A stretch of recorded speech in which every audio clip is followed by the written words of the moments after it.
Hello, I'm David Breeden. I'm the Senior Minister at First Unitarian Society of Minneapolis, and I'd like to talk with you a little bit today about the question of joy, what it means to have joy, and how to go about getting it. Joy is not exactly the same thing as happiness, and that's one of the things that I definitely want to think about. Joy is an interesting word, and as a good Unitarian, I definitely started my thoughts on joy by going to the dictionary and looking it up. Joy, J-O-Y, is directly from the French word joy, and it came into English in around 1200 with the invasion of England by the Norman French. When the term joy came into the language, it had with it some freighting, some connotations of religion, and that's one of the things that I want to think about today is how that worked.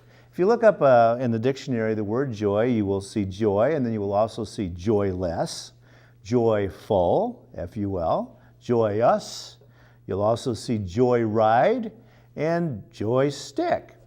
You can also, if you begin to think about joy a little bit, you can think of the word enjoy, which means to take delight in. If I say, hey, enjoy, I want you to take delight in something. Behind that word that came to the English language from French is an older term that is in the roots of the English language. And it's a word that becomes the word G-A-U, gau, G-A-U.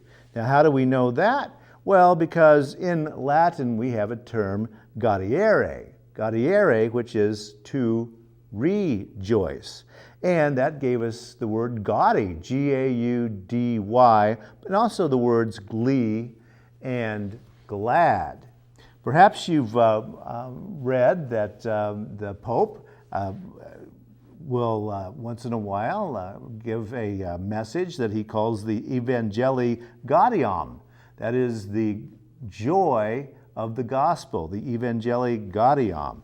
And so Pope Francis will talk about the joy of the gospel. And that's the place where joy comes into English as a translation of the Latin gaudiere. So the Pope will give you the joy of the New Testament in his reading. Well, what do we then mean when we talk about rejoicing as in a religious context? What is behind this meaning of joy? I'm also reminded of the German word Freude, which is the German term for joy. The Ode to Joy in Beethoven's Ninth Symphony goes Freude, Freude. And of course, there is the famous German loan word, which is Schadenfreude, which is the joy in seeing someone else having a misfortune, Schadenfreude. So the joy, taking joy in someone else's misfortune. Again, kind of interesting that joy doesn't have any kind of moral basis to it, does it? Because you can be joyful in what we would see as a bad way. So joy is odd because we have a religious connotation in there. We also have essentially a word that has no reference to a moral meaning, either good or bad. Kind of interesting. So as I want to do when I'm not finding exactly what I think the word probably means just out of the dictionary and just looking at its etymology, I began to search around a little bit to look at what maybe poets have been thinking in their way of defining the term joy to see if I can find joy. Here is Walt Whitman. He wrote a poem called A Song of Joys, A Song of Joys. And of course, Walt Whitman is one of those writers who we can count on to be joyous. So here's a little bit at the end of A Song of Joys.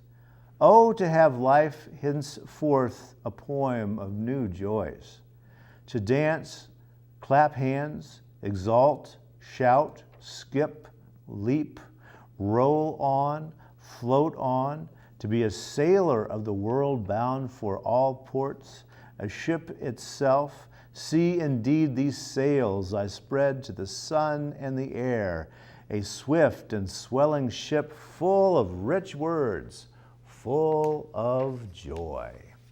Well, that's certainly one way to look at joy, is this absolutely overpowering feeling of happiness, joy, joy. It's not the only way that poets have been looking at the term joy, however. I found this little poem by William Blake called Eternity. Blake has a different take. He says, "He who binds to himself a joy does the winged life destroy. But he who kisses the joy as it flies lives in eternity's sunrise. He who binds to himself a joy does the winged life destroy. But he who kisses the joy as it flies lives in eternity's sunrise." In this case, William Blake is reflecting on the fact that we cannot grasp joy. We can only enjoy it as it passes by. And again, this is one of the things to think about in terms of being joyous and perhaps practicing joy. Denise Levertov, another poet, goes even a little bit deeper, I think, in terms of what joy may be. This is what Levertov says. "The authentic. I said, rising from the toilet seat. The radiator in rhythmic knocking spoke of the rising steam. The authentic, I said, breaking the handle of my hairbrush as I brushed my hair in rhythmic strokes.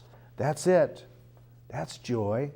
It's always a recognition, the known appearing fully itself and more itself than one knew." Now that's a definition that we can begin to sink our teeth into. That's it, she says. That's joy. It's always a recognition, the known appearing fully itself and more itself than one knew. That's beginning to sound like perhaps joy is a little more complex than it might first appear when we wish someone a joyous season. Rollo May, an existential psychologist, said joy, rather than happiness, is the goal of life. For joy is the emotion which accompanies our fulfilling our natures as human beings. Joy is an emotion which accompanies our fulfilling our nature as human beings. Now that's kind of interesting, isn't it? That joy would be the signal or the marker for actually reaching a point where we are totally ourselves. And what would that even mean? Well, I am a writer, and I trained as a writer. One of my teachers when I was a young person was Allen Ginsberg, the beat writer. And he taught that the writing process could lead to an almost religious ecstasy. As a matter of fact, the beat writers were very good at reinterpreting that idea of what the saints or the great seers of human history had experienced as and described as a religious ecstasy, the prophets and such. And they reinterpreted that and began to make it a part of the writing process to get away from the idea that being a writer is about being possessed by the gods or a god or the muses, but rather something that we sit down and do as a practice. And then by doing that, we are putting ourselves in the way of joy, in the way of joy. I want to look at a little bit longer poem. This is by the Nobel Prize winning Polish writer Wisława Szymborska. And she has this to say in a poem called A Few Words on the Soul. We have a soul at times. No one's got it nonstop for keeps. Day after day, year after year may pass without it. Sometimes it will settle for a while only in childhood's fears and raptures. Sometimes only in astonishment that we are old. It rarely lends a hand in uphill tasks like moving furniture or lifting luggage or going miles in shoes that pinch. It usually steps out whenever meat needs chopping or forms have to be filled. For every 1,000 conversations, it participates in one, if even that, since it prefers silence. Just when our body goes from ache to pain, it slips off duty. It's picky. It doesn't like seeing us in crowds. It doesn't like our hustling for a dubious advantage, and creaky machinations make it sick. Joy and sorrow aren't two different feelings for it. It attends us only when the two are joined. We can count on it when we're sure of nothing and curious about everything. Among the material objects, it favors clocks with pendulums and mirrors, which keep on working even when no one is looking. It won't say where it comes from or when it's taking off again, though it's clearly expecting such questions. We need it, but apparently it needs us for some reason too. That's Wisława Szymborska, a few words on the soul. And in thinking about the soul, she says this: joy and sorrow aren't two different feelings for it, the soul. It attends us only when the two are joined. So here we are thinking about this thing called joy, and it is overpowering, Walt Whitman will tell us. It is fleeting, William Blake will tell us. It is a realization of reality more real than we've ever seen it, as Denise Levertov will say. And it is a combination feeling, emotion of both joy and sorrow at the same time. That is the definition of joy. Now, why practice such a thing? Well, that's the interesting thing about it, because this realization then, because of that etymology that has this kind of shimmering moment of religious ecstasy about it, we want that feeling of really understanding how the universe and how reality works. We want those fleeting seconds of joy to come upon us. And we will even work very hard to do that. Right? So we can put ourselves in the way of joy, sort of like jumping out into the street and having the joy truck hit us as it goes down the road. And we will work very hard for that. I remember as a young writer, sitting up all night at the typewriter, drinking coffee and smoking cigarettes and staying up all night and writing and writing and writing to find that few moments of joy. Some theorists have begun calling this the zone. In sports, it's called the zone quite a bit. Some people will talk about it as the flow experience. That time when we will get so totally into something, so totally involved, that we lose the track of time, that we begin to feel at one with the universe in some way, and we are overpowered with this feeling of really being connected and able to do something. Runners report feeling that. Parents with their children do report that. And certainly writers will report that. And I have a suspicion that's one of the reasons why we have this tradition of being possessed by muses or gods or God. As a writer is when we go into that flow experience and really no longer feel like we ourselves are the ones holding the pen or hitting the keys on the keyboard or typewriter, that something else is possessing us and giving us that ability to write. So this is something that we certainly search out, joy, But we can't live in that place either, can we? And one of the things that I have been reflecting on is if we can't live in this kind of flow state all the time, where do we want to be? And I think the answer is happy. Most people want to, in some way, find happiness as a kind of steady state, and then we can leap up into that joy along the way. So how do we find happiness when we can't find joy? Well, there's a long-running Harvard study on men. And this began in 1938 at Harvard University with 268 sophomores at Harvard at that time. And the men who are still alive in that group are now in their 90s. So this is a very, very long-lasting study, and it has yielded some absolutely fascinating results about men's lives.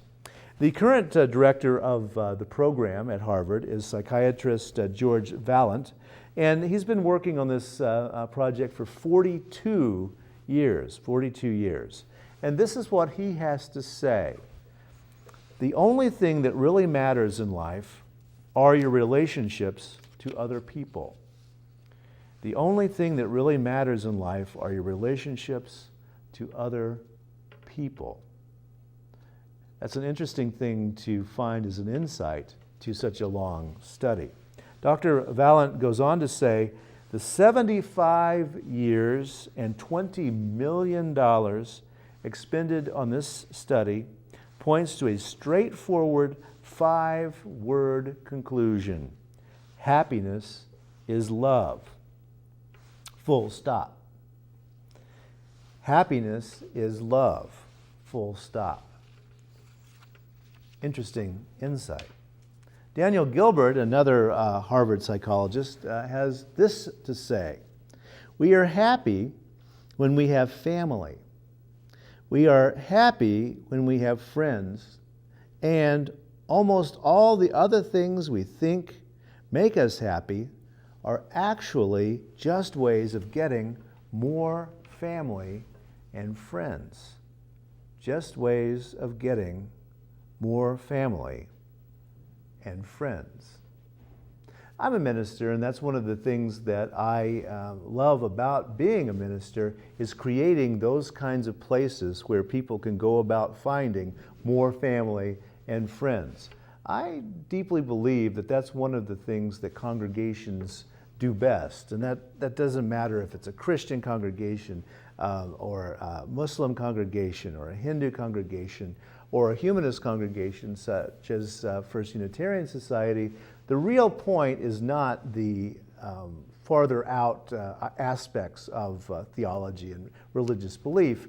It is about getting more family and friends, because that is the thing that makes us happy. It's pretty clear from the research that's been done at Harvard that really how to be happy, it's not about wealth. All those young men at Harvard most of them were going to be fairly successful in life in the 1930s. They were going to the top university. So they were going to make a lot of money in their lives. They were going to have happy lives within social confines and social constructs. That wasn't what really did it. What really made them happy was family and friends. So, yes, the fact is that we can practice happiness and even practice joy, just as we can practice a musical instrument, or we can practice tennis, by getting out there and doing it and making those connections that then begin to lead into a way out of depression or thinking about ourselves all the time. One of the interesting findings recently has been that, in terms of happiness, has been that someone who volunteers for more than 100 hours in a year at something, be that a soup kitchen, some kind of social justice work in general, helping kids read, people who cross that 100-hour-a-year line in their volunteering become happier. quantifiably happier. And again, the reason for that is that they have constructed a way to find more connections and more friends. So let's cycle back for a moment and think again what these poets were saying about joy. Here's what Walt Whitman had to say. "Oh, to have life henceforth a poem of new joys. To dance, clap hands, exalt, shout, skip, leap, roll on, float on, to be a sailor of the world bound for all ports. A ship itself, see indeed these sails I spread to the sun and to the air, a swift and swelling ship full of rich words, full of joys." That is the conclusion of joy. That is how joy hits us and makes us feel, that Walt Whitman is able to express there. That feeling of boundlessness, to clap hands and to dance and to shout and skip and feel like a ship being bound for all the possibilities, all the ports in the world. Now that's joy. That feels good to us. Now, let's think again about William Blake. "He who binds to himself a joy does the winged life destroy, but he who kisses the joy as it flies lives in eternity's sunrise." So if we try to catch that thing called joy, if we try to grasp it, we will destroy it like a bird. We would kill a bird if we caught it like that. But he who kisses the joy as it flies lives in eternity's sunrise. So the way to go about getting joy, at least from William Blake's perspective, is to just kiss it, just touch it, and kind of more or less let it be with us. And again, that's the strange contradiction that goes on with the idea of joy and why it can't really be a steady state. It's something that happens to us. We put ourselves in the way of it, yes, but it happens to us in an unexpected moment, and then off it flies once again. But it also has this thing that I am calling religious, because the term joy finds itself in religious terminology. And this is Denise Levertoft's point. "The authentic," I said, rising from the toilet seat. The radiator in rhythmic knockings spoke of the rising steam. "The authentic," I said, breaking the handle of my hairbrush as I brushed my hair in rhythmic strokes. Right? That's it. That's joy. It's always a recognition, the known appearing fully itself and more itself than one knew. Fully itself and more itself than one knew. What better description of a religious epiphany, a revelation of truth than that? And that, says Denise Levertoft, is joy. That's the moment when we know that the real is even more real than we ever thought of. And that's why Allen Ginsberg and the Beat writers always talked about getting in and sitting down and getting to work in a very habitual way to keep at the practice, so that they could put themselves in the way of joy so that it could hit them and so that they could have those revelations by getting out there and being part of it. William Butler Yeats puts it this way: "O chestnut tree, great rooted blossomer, are you the leaf, the blossom, or the bowl? O body swayed to music, O brightening glance, how can we know the dancer from the dance?" That's that idea that suddenly the universe is enfolded in itself and it's more real than real, and that we can't even see the boundaries anymore of this reality that is occurring. Octavio Paz, a Mexican poet, has this to say about that. At times, poetry is the vertigo of bodies, and the vertigo of speech, and the vertigo of death.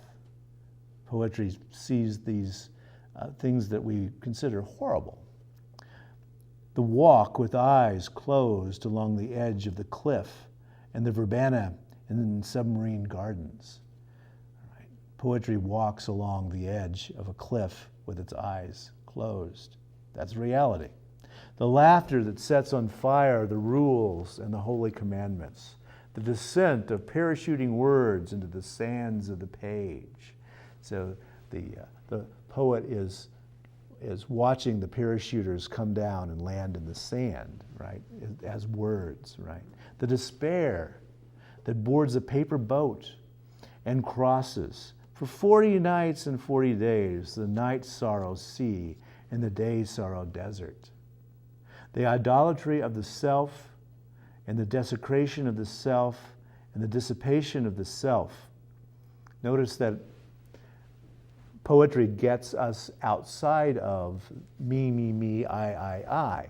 Again, this is part of that joy experience, is getting outside of the self. The beheading of epithets, the burial of mirrors, the recollection of pronouns freshly cut in the garden of Epicurus. And again, this is that interesting idea that we behead those labels that we call ourselves, me, I, the self, what I need, etc. We behead those, right, when we go into this state to write poetry. The flute solo on the terrace of memory and the dance of flames in the cave of thought. The migrations of millions of verbs, wings and claws, seeds and hands. The nouns bony and full of roots planted on the waves of language. The love unseen and the love unheard and the love unsaid. The love in love. So Octavio Paz is thinking about that moment in which the poem becomes this other thing that the poet is not even really writing anymore. The words are dropping out of the sky.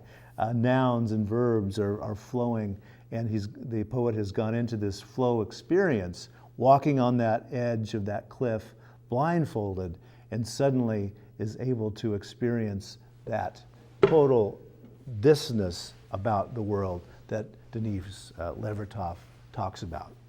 So, in your meditations, do be thinking, joy and sorrow, they aren't two different feelings, says Svorska. It attends us only when the two are joined.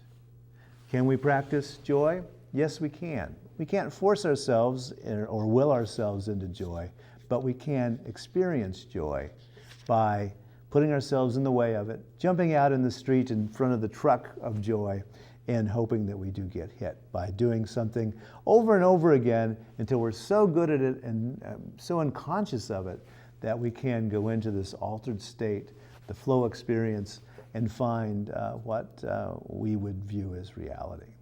That's the way to practice joy. I'm David Breeden. I'm the Senior Minister at First Unitarian Society. Thanks so much for listening to Free Thinking Forum. See you next time.